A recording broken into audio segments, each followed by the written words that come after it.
కేసును నేను ఇద్దరం తింటాం. రోజుకి ఇట్లనే వచ్చింది అనుకో, నా 25 కిలోల బియ్యం నాకు వారం రోజులు కూడా కావు. దీని పైసలు వద్దు, దీని సోపతి వద్దు. అయ్యో వదిన, మీ అన్నకు జీతం పడ్డదేమో చూస్తాగు. వదిన, నీ అదృష్టం మంచిగా ఉన్నది, మీ అన్న జీతం పడ్డది వదిన. ఇగో కొట్టిన వదిన, చూసుకో. అయ్యా సరే వదినే, నీ పైసలు అయితే నీకు ముట్టినాయి వదిన. ఇక నీ సోపతి వద్దు, ఇక నువ్వు వద్దు, ఇక పోయిరా వదిన. అయ్యో వదినే గట్ల అంటావు, చిలిపి.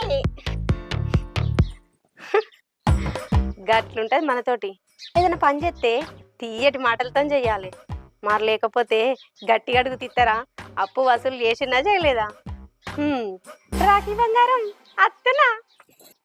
ఆయన గా వంటలు నాకెందుకు, అన్ని రోజులు ఒక్క పొద్దులే అంటది మలన్న దేవుడు అని.